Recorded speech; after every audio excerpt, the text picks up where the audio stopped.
Hello, and welcome to the Electric Current and Resistance Unit of Phys 1201. In this lecture, we're going to develop a model of what is happening in a physical object when there's an electrical current running through it. Most of the things we've studied up to this point have been things that we could directly observe in various ways. Moving objects, you can observe the forces that are exerted by electrical fields, and so on. But now we're talking about electrical current, and you just can't see electrical current, so you need some way of being able to observe it and know that it's there. So it has a lot of effects that make it possible to know when it's occurring and also make it possible to measure it. Some of them that are easy to observe is that it causes things to get warm. When a current flows through a material, it warms that material up. Not often as much as, say, the current flowing in a stove element. Often this is a subtle effect, but it's there. Current can deflect a compass needle. We'll talk about that more in an upcoming unit on magnetic forces and fields. And it can cause some things like light bulbs and the air, when lightning is passing through it, to emit light. Whenever current flows in a material, there have to be some sort of charged particles which are moving inside it. We call these the charge carriers for the material. And of course, in metals, where we know the electrons are mobile, the electrons, unsurprisingly, are the charge carriers. But there are many other possibilities. If you have an ionic solution, such as salt in water, then both the sodium and the chloride ions are charged and can move around, and this movement will result in current. Note that the material remains neutral overall. A current running doesn't cause the material to become charged. The other thing is that even when there's no current running in a material, the charge carriers are always in random motion. They're usually frequently colliding with other things in the material. What actually goes on when a current is flowing may not be what you would have expected. Here we have an example, a metal, and we see that there are the metal ions, the atoms, minus their conduction electrons, and here's just one conduction electron. There would be a whole lot of others, but I'm just showing one. And to make a current flow, we need an E field inside the conductor. Now remember, a conductor in electrostatic equilibrium must have an E field inside it that is zero. But that's because equilibrium means none of the charge is moving around. But now we're talking about a metal that has current in it. So what happens? We create this electric field inside the metal, and that electric field will cause the charge carriers, the electrons in this case, to accelerate.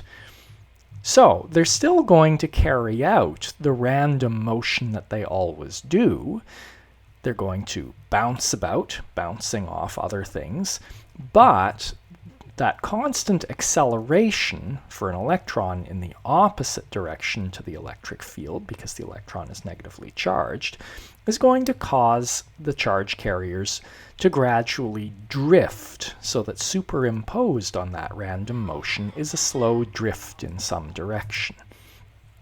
And rather surprisingly, in a metal, the typical drift velocities, or drift speeds we talk about for electrons, are of the order of about 10 to the negative 4 meters per second, even 10 to the negative 5 meters per second. Very, very slow, even though the random motions of the electrons in the metal are actually very fast. It's sort of hard to get your head around the numbers involved in this, so let's think of it scaled up. Let's think about what it would be like if cars on a highway moved the way electrons in a metal do. Well, you would get in your car and you would get on the highway, and your car would be executing random motion. It would be zipping about, colliding with other cars, colliding with these barriers all over the road, and colliding with the edges of the road. And it would be carrying out many, many, many collisions every second. And in between these collisions, it might be going something like 3,000 kilometers per hour. Well, this random motion would be about some average position, and it really wouldn't seem to change. You wouldn't appear to be making much progress. But if you watched for perhaps 10 hours, you would find that you were now executing random motion around some new average position that would have drifted along somewhat. And so here is the distance you've drifted. And with this 3,000 kilometer per hour random motion superimposed on that would be this drift, so that after 10 hours you would have made about 100 meters of progress down the highway.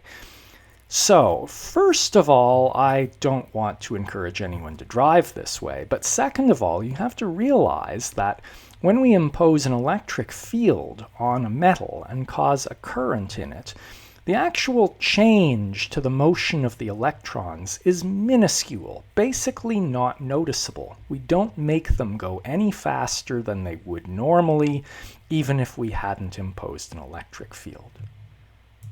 Nevertheless, the electric field inside the conductor does make current flow. It creates this very small drift velocity for the electrons in the metal. The reason a significant amount of charge gets transported is not because the electrons are moving fast, it's because there are so many electrons in motion. And now, if you think about what's going on, let's say you're using a fully charged capacitor to move electrons. So you have this fully charged capacitor and you've connected a wire around from one plate to the other. So electrons are going to leave the negative plate and gradually drift around the wire to the other end. Why is that? Well, we know there's an electric field in between the plates. And anytime there's an electric field, that implies a voltage, right? So there is a voltage, a difference in potential between the two plates. But remember that potential is a function of position alone. And so since you see a potential rise as you step from this plate over to this plate, if you walked all the way around this way as well, you would also see the same potential rise. And wherever there's a potential rise or drop, there is an E field. So there's an E field in the wires as well. It's much smaller than the E field in the plates because it's the same delta V over a much larger distance. But that's an E field inside a conductor. And so it causes charges to accelerate. They then carry out all their random collisions, so they don't really gain any speed, but it does make them drift. If you were to remove that E field, say by disconnecting the plates, then the current stops very suddenly because there are all those collisions going on with the atoms in the metal. And so any drift velocity of the electrons dies away very quickly.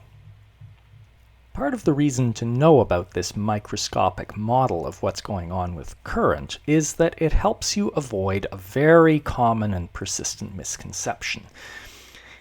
So charge flows in a wire or resistor because it falls through a potential difference. And so the electrons which are leaving this plate and arriving at this plate are going up through a potential rise, but that means they're losing potential energy because they have negative charge. So charge is losing potential energy when a current is flowing. That is true. So far, so good. But students often think, as a result, that the charges must be gaining kinetic energy.